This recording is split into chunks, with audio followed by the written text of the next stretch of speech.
स्वागत है आपका हमारे चैनल स्टडी डाट में। मैं ब्रजेश आपका स्वागत करता हूं। आज का टॉपिक है फ्रेंड कॉन्स्टिट्यूशन ऑफ इंडिया। इस टॉपिक को स्टार्ट करने से पहले मैं आप लोगों को कुछ बताना चाहता हूं। हमारी टीम जो है वो आने वाले आगामी एग्ज़ामों के लिए तैयारी कराने वाली है, जिसमें हम आपको जीके और कॉन्स्टिट्यूशन ऑफ इंडिया यानी मूलभूत संविधान के बारे में पढ़ाएँगे। यूपीएसआई का फॉर्म आने वाला है, जिससे के लिए हमारे टीचर जो हैं हमें कॉन्स्टिट्यूशन ऑफ इंडिया पढ़ाने के लिए प्रोवाइड किए हैं और हम आपको ये पढ़ाएंगे। और जो भी यूपीएसआई का है सिलेबस उसे आपको हमारे चैनल पे प्रोवाइड करा दिया जाएगा। हमारे द्वारा वीडियो है उसे हम समझाएंगे आपको अच्छे तरीके से। तो आज का टॉपिक जो है उसको हम लोग स्टार्ट करते हैं समय को देखते हुए। तो फ्रेंड आज का है टॉपिक कॉन्स्टिट्यूशन ऑफ इंडिया। इसके पढ़ेंगे, इसके इतिहास को कुछ पढ़ेंगे कि किस प्रकार से हमारा संविधान बना और अंग्रेज़ों ने किस प्रकार से हमारे संविधान के लिए अपने तथ्य जो प्रयोग किए थे, जैसे भारत शासन अधिनियम 1935 और भारत स्वतंत्र अधिनियम 1947 में किस प्रकार से उसके द्वारा नियमों को लिया गया और उनका इतिहास कैसे था, किस प्रकार से उन्होंने भारत पर शासन किया, उसके बारे में देखेंगे। तो फ्रेंड देखते हैं भारतीय संविधान के विकास के संक्षिप्त इतिहास। 1757 ईस्वी की प्लासी की लड़ाई और 1764 ईस्वी के बक्सर की युद्ध को अंग्रेजों द्वारा जीत लिए जाने के बाद बंगाल पर ब्रिटिश इंडिया कंपनी ने शासन का शिकंजा कसा।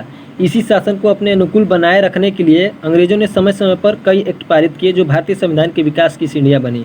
जैसा कि फ्रेंड आप लोगों को पता होगा कि 1757 ईस्वी की प्लासी की लड़ाई और 1764 में बक्सर की लड़ाई अंग्रेजों द्वारा जीत लिया गया। इस युद्ध को जीतने के बाद उन्होंने भारत के विभिन्न क्षेत्रों पर राज्य कर लिया, जो कि यहाँ पे 1600 ईस्वी में ईस्ट इंडिया कंपनी की स्थापना की थी। वो व्यापार के रूप में किया था। 1600 ईस्वी में जब इन्होंने यहाँ पे कंपनी का स्थापना किया था, उस समय अकबर का शासन था मुगल वंश में, और उन्होंने सिर्फ व्यापार करने के लिए इस कंपनी का स्थापना किया। लेकिन इन्होंने भारत के विविधताओं को देखा और यहाँ पे देखा कि शासन करना बहुत ही आसान है, तो उन्होंने यहाँ पे युद्ध करके कई क्षेत्रों को अपने अधीन कर लिया। आगे देखते हैं 1773 ईस्वी का रेगुलेटिंग एक्ट। इस अधिनियम का अत्यधिक संवैधानिक महत्व है।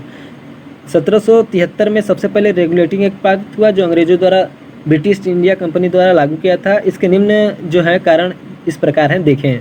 भारत में ईस्ट इंडिया कंपनी के कार्य को नियमित और नियंत्रित करने के लिए भारत में जो ईस्ट इंडिया कंपनी थी फ्रेंड्स, उसे नियमित और नियंत्रित करने की दिशा में ब्रिटिश सरकार द्वारा उठाया गया यह पहला कदम था। अर्थात कंपनी के शासन पर संसदीय नियंत्रण स्थापित किया गया। संसदीय नियंत्रण जो ब्रिटिश का है, आज संसद में हमारा प्रयोग किया जाता है संविधान में, वो कहाँ से लिया गया है? ब्रिटिश से ही। तो संसदीय नियंत्रण जो है वो कहाँ से स्थापित हो गया? ईस्ट इंडिया कंपनी के द्वारा 1773 के रेगुलेटिंग एक्ट में। ठीक है फ्रेंड्स, आगे देखेंगे क्या है इसके कारण। इसके द्वारा पहली बार कंपनी के प्रशासनिक और राजनीतिक कार्यों को मान्यता मिली। प्रशासनिक जो कि हमारे एडमिनिस्ट्रेटिव होते हैं और राजनीतिक जो बहुमत के दल होते हैं उनको द्वारा इसके द्वारा पहली बार कंपनी के प्रशासन और राजनीतिक कार्यों को मान्यता मिली। इसके द्वारा केंद्रीय प्रशासन की नींव रखी गई। केंद्रीय प्रशासन जैसे आज हमारा मंत्री परिषद होता है और केंद्र का सत्ता जो है वो प्रधानमंत्री के हाथ में होता है, उसी की जो स्थापना हुई वो 1773 के एक रेगुलेटिंग एक्ट से मानी जाती है। आगे देखते हैं फ्रेंड भारतीय संविधान सभा। आज की टॉपिक में हम भारतीय संविधान सभा के बारे में ही पढ़ेंगे और आगे देखेंगे कहाँ तक जाते हैं, क्योंकि आज का वीडियो ज़्यादा लंबा नहीं बनाएंगे। इसके बाद जो भी यूपीएसआई के सिलेबस के अकॉर्डिंग होगा उसको सभी सब्जेक्टिव वाइज इस पर विस्तृत रूप से और संक्षिप्त में बताया जाएगा तथा उसके ऑब्जेक्टिव टाइप क्वेश्चन को हल कराया जाएगा। भारतीय संविधान सभा कैबिनेट मिशन की संस्तुतियों के आधार पर भारतीय संविधान का निर्माण करने वाली संविधान सभा का गठन जुलाई 1946 में किया गया। कैबिनेट मिशन के सदस्य sir Stamford Cripps, lord Pethick, Lawrence तथा ए.बी. अलेक्जेंडर थे। नोट को थोड़ा ध्यान दीजिएगा फ्रेंड्स। भारत के लिए संविधान की रचना हेतु संविधान सभा का विचार सर्वप्रथम स्वराज पार्टी ने रखा था। तो ये फ्रेंड यूपीएसआई के लिए चाहे यूपीएससी के लिए, दोनों के लिए महत्वपूर्ण क्वेश्चन हो जाता है कि संविधान सभा की सबसे पहले मांग किसने की थी? स्वराज पार्टी ने की थी 1924 में। संविधान सभा के सदस्यों की कुल संख्या 389 निश्चित की गई थी, जिनमें 292 ब्रिटिश प्रांतों के प्रतिनिधि, 4 चीफ कमिश्नर क्षेत्रों के प्रतिनिधि एवं 93 देशी रियासतों के प्रतिनिधि थे। इसमें ब्रिटिश के जो सदस्य निर्वाचित क्षेत्र थे वो 389 थे और बाकी जो थे वो देशी रियासत थी, इसमें 93 थी। मिशन योजना के अनुसार जुलाई 1946 में संविधान सभा का चुनाव हुआ। संविधान सभा को बनाने के लिए एक चुनाव हुआ फ्रेंड। इसकी जो बात कही गई थी वो सर्वप्रथम पंडित जवाहरलाल नेहरू ने 1938 में अपने एक भाषण में कहा था कि भारत का जो संविधान बनेगा, स्वतंत्र संविधान, उसमें संविधान सभा में जो होगा वो प्रतिनिधि का चुनाव होगा, और प्रतिनिधि का चुनाव होगा और वे जो हैं भारतीय संविधान को बनाएंगे। तो इसे 1938 में पंडित जवाहरलाल नेहरू ने घोषणा की थी, जिसे 1940 में अंग्रेजों द्वारा, ब्रिटिश द्वारा मान प्राप्त हो गया। इसे जो है अगस्त प्रस्ताव के नाम से भी जाना जाता है। इसे किस नाम से जाता है फ्रेंड? अगस्त प्रस्ताव के नाम से भी 1940 में जाना जाता है। तो इसे थोड़ा ध्यान दीजिएगा फ्रेंड, ये इंपॉर्टेंट हो सकता है। उन्होंने कहा था कि निर्वाचन होगा इसमें 296 सदस्यों के चुनाव हुए, जिन्हें विभिन्न प्रांतों की विधानसभाओं द्वारा चुना गया। इसमें कांग्रेस को 208, मुस्लिम लीग को 73 स्थान, 15 अन्य दलों के स्वतंत्र उम्मीदवार निर्वाचित थे। अन्य दलों में सिख और मुस्लिम को छोड़कर। 9 दिसंबर 1946 को संविधान सभा की प्रथम बैठक नई दिल्ली स्थित काउंसिल चैम्बर के पुस्तकालय में हुआ। इसको फ्रेंड ध्यान दीजिएगा कि संविधान सभा की पहली बैठक कब हुई थी, तो 9 दिसंबर 1946 को हुई थी। ऐसे पूछ सकता है ऑब्जेक्टिव टाइप क्वेश्चन में। और कहाँ पे हुई थी, तो वो कहाँ पे हुई थी, तो काउंसिल चैम्बर में हुई थी। कहाँ हुई थी फ्रेंड? काउंसिल चैम्बर में। आगे बढ़ते हैं, देखते हैं नोट। हैदराबाद एक ऐसी देसी रियासत थी जिसके प्रतिनिधि संविधान सभा में सम्मिलित नहीं थे। संविधान सभा जब बन रही थी 1946 में, तो उस समय हैदराबाद ही एकमात्र ऐसा देसी रियासत था जिसमें संविधान सभा में इन्होंने भाग नहीं लिया। ठीक है फ्रेंड, इसको ध्यान दीजिएगा, एक सरसरी नज़र से देख लीजिएगा। प्रांतों या देसी रियासतों को उनकी जनसंख्या के अनुपात में संविधान सभा में प्रतिनिधित्व दिया गया था। संविधान सभा में प्रांतों या देसी रियासतों को उनकी जनसंख्या के आधार पर निर्वाचित किया गया था। साधारण 10 लाख की आबादी पर एक स्थान का आवंटन किया गया था। प्रांतों का प्रतिनिधित्व मुख्यतः 3 प्रमुख समुदायों की जनसंख्या के आधार पर विभाजित किया गया था। ये समुदाय थे मुस्लिम, सिख एवं साधारण में सिख और मुस्लिम के सामान्य लोगों को छोड़कर। जो संविधान सभा में बैठक हुई थी उसमें 3 जातियों का बोध हुआ था। उसमें से जो थे मुस्लिम थी, सिख थे और साधारण लोग थे। संविधान सभा में ब्रिटिश प्रांतों के 296 प्रतिनिधियों का विभाजन सांप्रदायिक आधार पर किया गया। 213 सामान्य, 79 मुसलमान तथा 4 सिख थे। ये देखिएगा फ्रेंड, 9 दिसंबर 1946 को संविधान सभा की प्रथम बैठक नई दिल्ली स्थित काउंसिल चैम्बर के पुस्तकालय भवन में हुई। सभा के सबसे बुजुर्ग सदस्य, ये इंपॉर्टेंट क्वेश्चन है फ्रेंड, इस पे ध्यान दीजिएगा। ये हर कोई भी एग्जाम देंगे, अगर उसमें इसका क्वेश्चन आता है पॉलिटी से, तो इसमें ये पूछा जा सकता है कि संविधान सभा के अस्थायी सदस्य कौन थे। तो संविधान सभा के अस्थायी सदस्य जो थे वो डॉक्टर सच्चिदानंद सिन्हा जी थे, को सभा का अस्थायी अध्यक्ष चुना गया था। मुस्लिम लीग ने इस बैठक का बहिष्कार किया और पाकिस्तान के बिल्कुल अलग संविधान सभा की मांग की। 1946 9 दिसंबर को जब संविधान सभा की बैठक हुई और उसके अस्थायी सदस्य डॉक्टर सच्चिदानंद सिन्हा को बनाया गया, तो मुस्लिम लीग जो 73 सीटों पे अपनी सत्ता बनाई थी, उन्होंने संविधान सभा की बैठक का बहिष्कार किया तथा अंग्रेज़ों से अलग मुस्लिम लीग के लिए, अलग मुस्लिम देश के लिए पाकिस्तान की मांग की तथा उसके लिए अलग संविधान की भी मांग की। ठीक है फ्रेंड्स, इसको ध्यान दीजिएगा फ्रेंड। हमारे टॉपिक जो है यूपीएसआई में, उसमें अनुसूचित जनजातियों तथा पिछड़े वर्ग के लिए आरक्षण की भी बात की गई है। तो इस पर ध्यान दीजिएगा कि संविधान सभा के सदस्यों में अनुसूचित जनजातियों के सदस्यों की संख्या कितनी थी?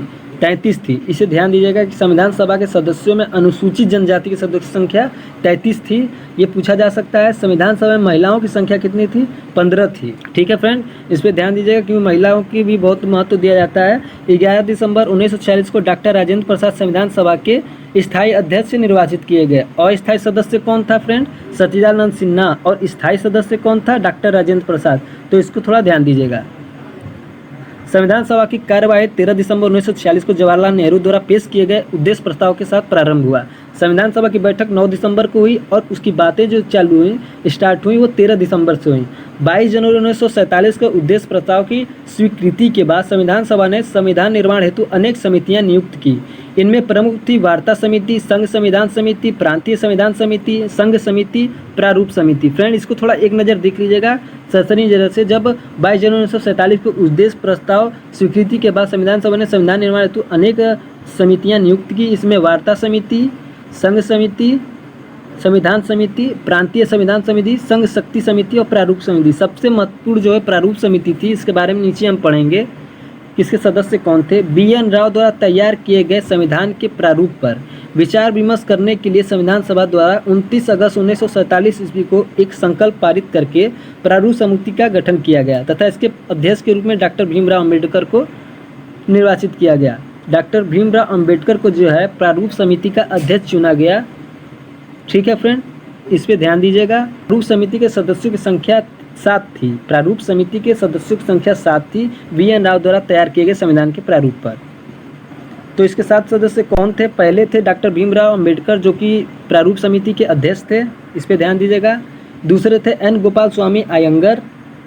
तीसरे थे अल्लादी कृष्णा स्वामी अय्यर। चौथे थे कन्हैयालाल मणिलाल मुंशी। पांचवें थे सैयद मोहम्मद सादुल्ला। और छठे थे N माधवराव BL मित्र के स्थान पर। इसे थोड़ा ध्यान दीजिएगा फ्रेंड, ये एक ऑब्जेक्टिव टाइप क्वेश्चन पूछा जा सकता है कि BL मित्र के स्थान पर कौन था, तो N माधवराव थे।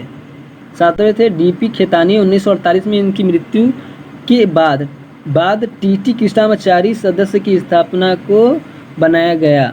ठीक है फ्रेंड्स, इसको भी ध्यान दीजिएगा। संविधान सभा में अंबेडकर का पहली बार निर्वाचन बंगाल से तथा देश बंटवारे के बाद उनका निर्वाचन बॉम्बे से हुआ।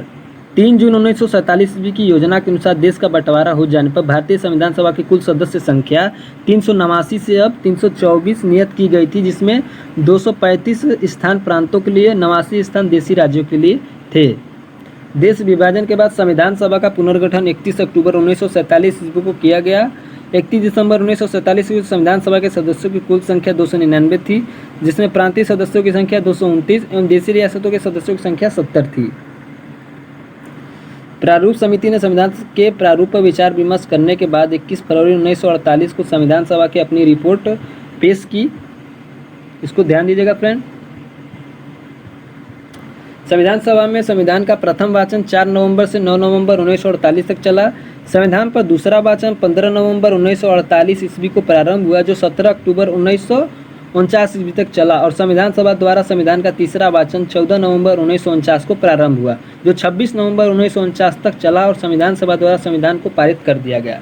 26 नवंबर 1949 को कुछ संविधान थे जो उनके अनुच्छेद उसी समय लागू हो गए तथा अन्य को 26 जनवरी 1950 को लागू किया गया। इसके बारे में भी हम आपको बताएंगे थोड़ी डिटेल में। इस समय संविधान सभा के 284 सदस्य उपस्थित थे, जिन्होंने संविधान सभा पे हस्ताक्षर किया था। इसमें गांधी जी जो थे वो नहीं थे। संविधान निर्माण की प्रक्रिया में कुल 2 वर्ष 11 माह और 18 दिन लगे थे। संविधान के प्रारूप पर कुल 114 दिन बहस हुआ।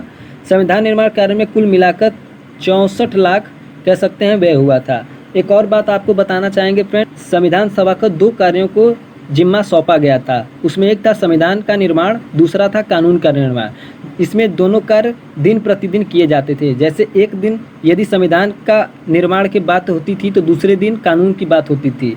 जब संविधान सभा की बैठक होती थी तो उसकी अध्यक्षता डॉक्टर राजेंद्र प्रसाद करते थे, और जब कानून निरीक्षक यानी कानून बनाने की जब बैठक होती थी तो उसके अध्यक्ष GV मावलंकर होते थे। इसको थोड़ा ध्यान दीजिएगा कि जब संविधान सभा की बैठक होती थी तो उसकी अध्यक्षता डॉक्टर राजेंद्र प्रसाद करते थे, और जब कानून बनाने की बात होती थी, बैठक होती थी, उसकी अध्यक्षता GV मावलंकर करते थे। संविधान को जब 26 नवंबर 1949 को संविधान सभा द्वारा पारित किया गया, इसमें कुल 22 भाग, 395 अनुच्छेद और 8 अनुसूचियाँ थी। वर्तमान में यहाँ पे थोड़ा रॉन्ग दिया है फ्रेंड, इसको ध्यान दीजिएगा, ये नहीं है।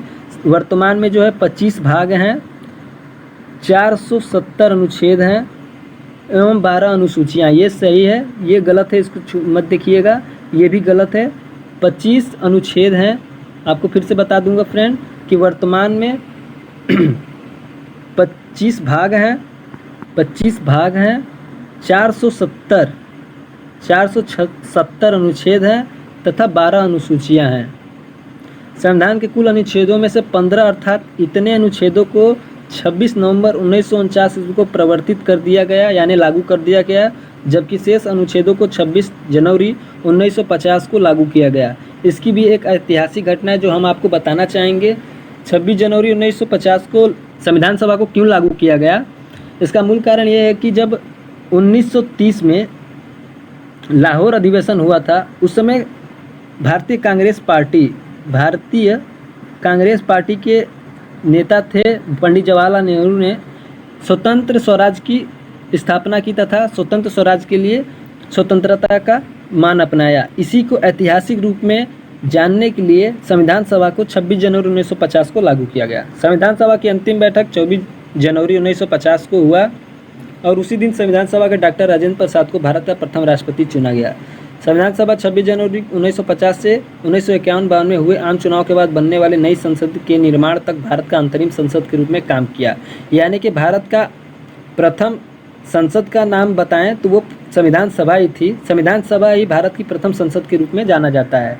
नोट, 26 जुलाई 1947 को गवर्नर जनरल ने पाकिस्तान के लिए पृथक संविधान सभा की स्थापना की। इसे ध्यान दीजिएगा फ्रेंड, ये इंपॉर्टेंट हो सकता है कि पाकिस्तान कब हमसे अलग हुआ, तो 26 जुलाई 1947 को।